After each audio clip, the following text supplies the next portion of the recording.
There's a moment, quiet, sharp, when someone challenges who you are. Maybe it's in front of a crowd, maybe it's someone you trust. Maybe it's subtle, a raised eyebrow, a sarcastic comment, but deep down, it cuts, you feel it. And before you even realize, you're explaining, justifying, defending. You think, if I can make them understand, maybe they'll back off. But they don't. They dig deeper, not because they want truth, but because they sense you need to be understood. And needing to be understood is weakness they can smell. You've been here before, over and over. Walking away feeling smaller, drained, ashamed. You gave your truth, and somehow, you still looked guilty. You still lost control. And the worst part is, you were right, but what if the problem was never your truth? What if the real mistake was speaking it? Because the moment you defend yourself, you admit there's something to defend. The second you explain, you hand them the frame, and when they hold the frame, your strength gets cropped out of the picture. So here's the idea, a shift, a reversal. What if silence wasn't fear, but a move? What if every time they tried to pull you in, you didn't step forward, you stepped back, and let them fall into their own noise? You're not here to be liked, you're not here to be understood, you're here to become the one thing they can't predict. And that begins with saying nothing. Ethan didn't change overnight. The first time he stopped defending himself, it wasn't planned. It was exhaustion. He had just left a meeting where someone called him out in front of the team. Not with facts, just tone, the kind that makes people turn their heads slowly, waiting for a reaction. He almost said something. The words were there, on his tongue, burning, but something inside paused, a kind of cold clarity. He said nothing. He didn't nod, he didn't roll his eyes, he just looked, quiet, calm, almost like he hadn't heard the insult at all. Afterward, Michael, the older strategist who had been watching from the corner of the room, approached him. He didn't greet him. Didn't smile, he just said one line, if they can provoke you, they can own you. Ethan stayed silent. That moment, when you held still, Michael continued, you created discomfort. That's power. That's what they don't teach. Ethan asked, so I'm supposed to let people talk, just take it? Michael shook his head. No, you let them reveal themselves. You don't take the bait. You force them to perform their own collapse. That stayed with Ethan. He had always been the guy who clarified, explained, not because he was guilty, but because he hated being misunderstood. But Michael framed it differently. He said, they're not misunderstanding you, they're testing you. And every time you defend, you give them what they want, emotion, reaction, proof that they've rattled you. Ethan asked, then what do I give them? Nothing, Michael replied. Let them talk to themselves, let them wonder. For the first time, Ethan realized something he had never named. He wasn't explaining because he wanted truth. He was explaining because he wanted safety, validation, peace. But power doesn't live in peace, it lives in tension. In the silence you refuse to fill, and from that day, Ethan decided on one thing. If someone wanted to make him dance, they'd have to do it alone. He wouldn't give them music, he wouldn't give them rhythm, he'd give them a mirror. And in that mirror, they'd only see themselves. Michael didn't give Ethan a lecture, he gave him settings. Spaces, scenarios. We don't learn strategy in theory, he said. We learn it in the room. So Ethan began practicing stillness. Not silence for silence's sake, but silence as surveillance, observation, framing, at dinner tables, in meetings, in passing conversations. He trained himself to stop filling in the silence. He resisted the urge to explain, to soften awkwardness, to add his opinion just to sound relevant. And what he noticed was unsettling. People talked more, much more, and the more they talked, the more they exposed themselves, their need for approval.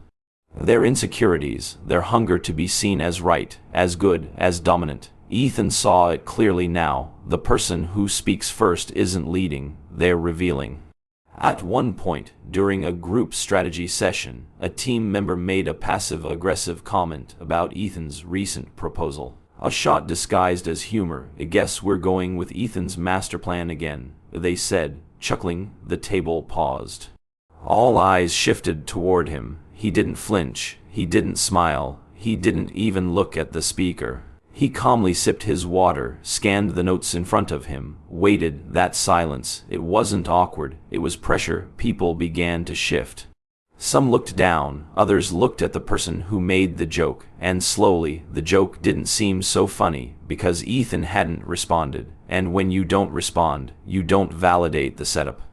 You leave the punchline hanging in the air, dead, heavy, and naked. Michael had told him once, when someone throws shade, don't fight it. Let the room decide who looks smaller, and they did. It wasn't just about being quiet, it was about timing. Presence, refusing to be rushed into reaction, because the one who controls the pace controls the room. Ethan began to see power differently. It wasn't in volume, it wasn't in clever comebacks or perfect logic, it was in restraint. The man who doesn't jump to be understood becomes the one they assume understands more than he says. And that assumption, that's where presence is born, because when people aren't sure what you're thinking, they fill in the blanks. And more often than not, they overestimate you, which is exactly the point. The shift didn't go unnoticed. And power, when it moves, always attracts resistance. Olivia had worked at the company longer than Ethan, sharp, confident, vocal.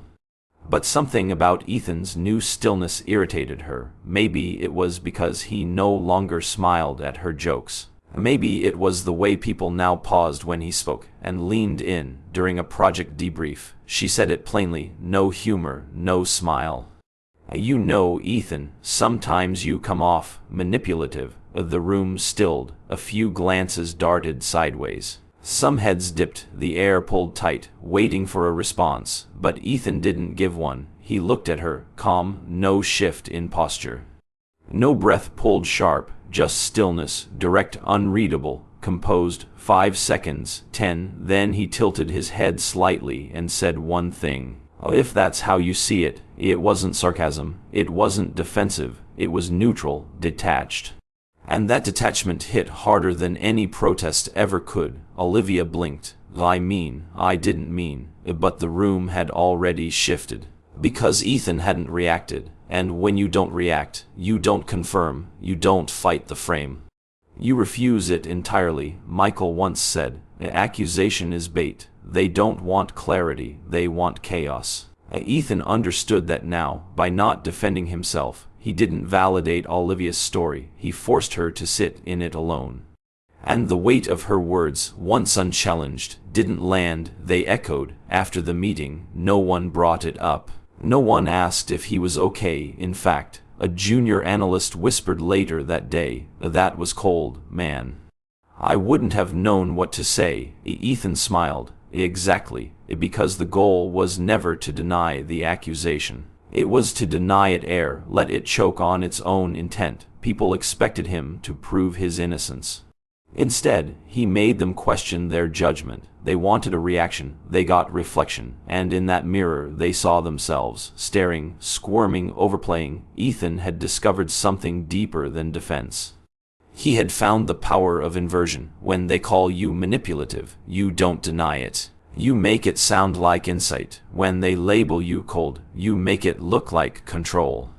Because the person who forces others to explain themselves is never the one under pressure, and that's how you flip the game. Without moving a muscle, it started before he entered the room. People turned when Ethan walked in. Not because he was loud, not because he commanded attention through words, but because there was something about him, quiet and solid. Like he carried a storm that didn't need to arrive. He had stopped trying to impress, no forced smiles. No over-explaining ideas, no rushed responses just to seem smart. He didn't lean in anymore, he leaned back. During meetings, while others rushed to speak, Ethan waited, not out of hesitation, but choice. He let the noise rise, let opinions clash. And when the room grew tired of itself, he would speak, sometimes just one sentence, sometimes only a glance, sometimes nothing, and somehow, that spoke louder than everyone else combined. One afternoon, during a high-level pitch, the director raised an eyebrow at Ethan's strategy and said, "That's a bold move. Are you sure it's solid?" Every eye turned to him. That moment where most people would lean forward, defend, justify, reassure, he didn't. He just looked up, nodded once, and said, "We'll see." That was it. The silence that followed didn't weaken his position, it strengthened it. Because no one knew what else he knew. No one knew what angle he was holding back. Michael had told him once, the most dangerous man in the room isn't the one who talks first. It's the one whose silence makes others rethink their tone. Presence isn't built in words. It's built in stillness, in the pauses, in the refusal to dance on command. People expect energy. They expect engagement. When they don't get it, they shift. They become aware of themselves, their posture, their words, their motives, and suddenly, the one who didn't speak becomes the center, not by seeking it, by making others wonder what he's holding. Ethan became a question no one could answer, a frame that couldn't be moved. Because presence isn't about control, it's about comfort in control, the kind of calm that says, "I don't need to prove anything here." And that made people think twice before they spoke his name, before they challenged his point, before they made him the target of their own insecurity. He didn't need to fight for space. He was the space, and everyone else adjusted to him. Trevor was different. Where Ethan was still, Trevor was loud. Where Ethan watched, Trevor pushed. He didn't like what Ethan had become. He didn't like the quiet control, the way people respected Ethan without him needing to say much. So Trevor tried to break it. It started small, a few jokes in meetings, comments passed around in casual chats. Ethan's just good at acting like he's above it all, or he's got this weird guru vibe, like he's always planning something. But Ethan never responded, never looked offended, never even acknowledged the noise, and that silence. It drove Trevor mad. He escalated, emails, sarcastic remarks, whispered doubts behind closed doors. He painted Ethan as calculated, dangerous, manipulative, but the more he pushed, the more it backfired. People began to notice something. Trevor always talked about Ethan, but Ethan never talked about Trevor. That imbalance shifted everything, because in the court of social perception, obsession looks like weakness. And Ethan's silence, his refusal to explain or retaliate, made him look above it, while Trevor looked consumed. One day, during a strategy presentation, Trevor tried again. He questioned Ethan's proposal in front of the full team. "Are we sure Ethan's not just playing some long game here? I mean, it's all very vague, mysterious, hard to follow." Ethan didn't blink. He didn't defend. He simply turned his page, paused, then said, "If something isn't clear, feel free to ask directly." No edge, no mockery, just calm. Trevor didn't know what to say. He had built a narrative, a trap, but Ethan never stepped into it. And when your target refuses to swing back, your punches hit the air. Michael once said, "If they fight a war you refuse to attend, they lose it alone." Ethan had learned that lesson well. Over time, people stopped listening to Trevor. His words sounded bitter, his tone seemed strained. He lost composure trying to expose someone who wouldn't flinch, and in that unraveling, he exposed himself, because silence is not surrender, it's strategy. It lets people perform their collapse without your fingerprints anywhere near it. Ethan didn't win by being better. He won by not playing the game. He let the noise burn out on its own, and when it did, all that remained was him, steady, unbothered. Untouched. They called him cold. That was the new word floating through the office, passed in whispers, inside comments, in the kind of glances people think are subtle, cold, distant, calculated. But Ethan didn't flinch. He didn't deny it. He didn't explain himself to those who had already made up their minds. One afternoon, during a lunch break, a colleague tried to get under his skin. They leaned in, smirking just enough to pretend it was a joke. "You know, man, you're kind of emotionally unavailable, like you don't really care." Ethan looked at him, calm, measured, then he smiled. "Just slightly. Emotions are expensive," he said. "I spend mine where they matter." And just like that, the energy shifted. What was meant to expose him suddenly exposed the other man, because who comments on someone else's emotional state unless they're already feeling unbalanced? Ethan didn't fight the label, he turned it. Because people only call you cold when your warmth would have comforted them, and people only call you calculated when your calm makes them question their own grip. Michael had once said, "Don't erase the insult, reframe the fear behind it." That was the play. Another time, someone said, "You're a bit full of yourself, don't you think?" Ethan didn't argue. He replied, "Confidence always sounds louder to the insecure." He didn't say it with aggression, no heat, no condescension. Just truth, like glass, clear, sharp, and impossible to hold without consequence. He understood something now. The moment you flip the accusation, you expose the wound it came from, because most insults aren't about you, they are projections. A reflection of someone's fear that you've already become what they're too afraid to be. So Ethan stopped treating criticism as threat. He started treating it like confession, and when you treat attack like insight, people hesitate before they swing. Not because you're defensive, but because you might reveal something they weren't ready to see in themselves. That's not revenge, that's reversal, and it doesn't require a raised voice or a longer sentence, just clarity, just detachment. Just one line that makes them wonder if they made the mistake of speaking too soon. Because the one who redefines the frame owns the scene. Ethan didn't just master silence, he disappeared, not always literally, but emotionally, strategically. He removed his energy from places that didn't deserve it. Someone would take a shot at him online, an offhand tweet, a passive post clearly aimed his way, and while others scrambled to clarify or retaliate, Ethan did nothing. He didn't post, didn't reply, didn't even block. He let the message sit, let the person spin, and in that silence, they unraveled. Because most people don't throw jabs to win, they throw them to bait, to get a response, and when none comes, they panic.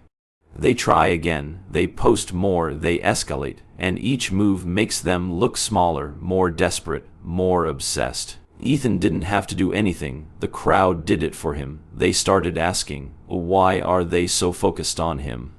He hasn't even said anything. The attacker, once holding the megaphone, now looked like someone screaming into the void. Michael had warned him years ago, there's power in being misunderstood, if you can bear the silence long enough.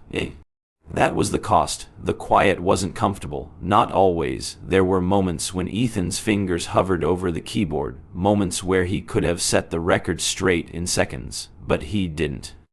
Because he understood something most people never will. Correction is not clarity, it's compromise. You trade presence for validation, and Ethan no longer needed to be validated. He needed to be untouchable, so he ghosted tension.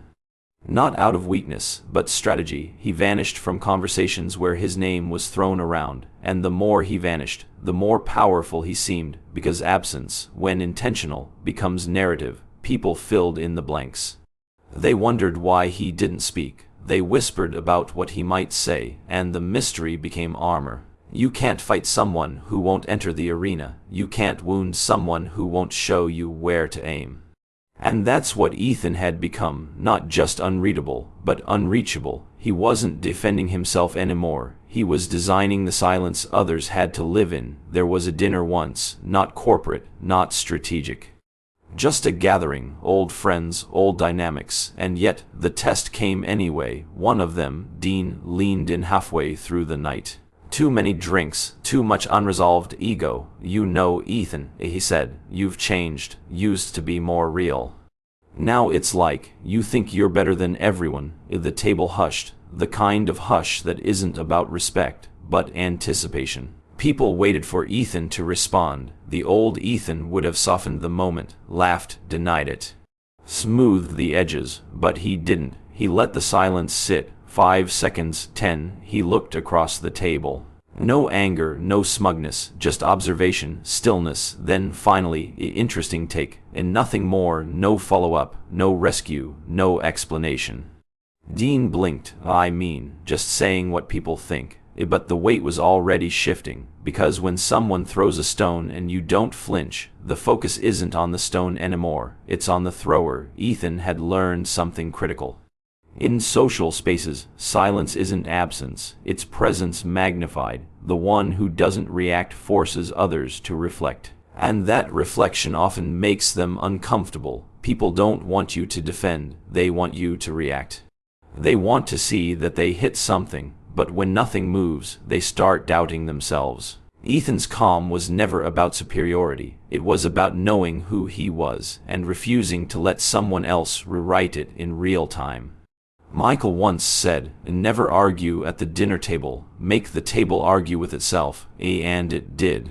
Later that night, someone else texted Ethan, "You handled that like a king." I would have snapped, but Ethan didn't feel victorious. He just felt clean.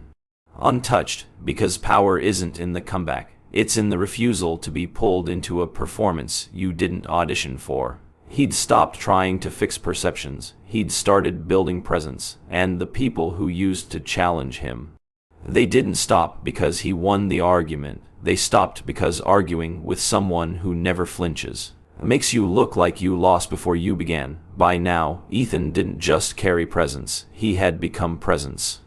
There were no more public jabs, no more whisper campaigns, not because the world suddenly admired him, but because it feared misstepping, because silence, when trained long enough, becomes reputation. And reputation, when crafted with stillness, becomes aura. He didn't chase perception, he defined it. People stopped asking what he thought. They started watching how he moved, every word he chose not to say, every moment he chose not to engage. Each pause felt deliberate, measured, controlled. Michael once told him, "The end game isn't being misunderstood, it's being mythologized." When people fill the blanks with strength, you don't need to speak, and Ethan had reached that place. He wasn't loud, he wasn't loved by everyone, but he was respected, watched carefully, because no one wanted to find out what he was truly capable of. And that uncertainty, that possibility, was more powerful than anything he could ever say. He learned that every defense is a declaration of doubt, every justification, a leak in your foundation. But when you speak only to shift the field, not to save your name, you move differently. You become untouchable not because you built a wall, but because you mastered stillness. You trained your face not to flinch, your voice not to rise, your pulse not to spike. You trained your presence to say, "I don't need this battle, because I already won the war no one saw." Now, when someone took a shot, it didn't land, not because it missed, but because it passed through smoke. And when they turned around, they saw themselves exposed in the mirror he left behind. Ethan's story wasn't about becoming emotionless, it was about becoming immune, not cold, but calm, not distant, but deliberate. And in that calm, he stopped being someone others could provoke. He became someone others adjusted around. Not because he shouted, but because he mastered the one thing that silences every room, unshakable self-possession. And in the end, the man who never defends no longer needs to.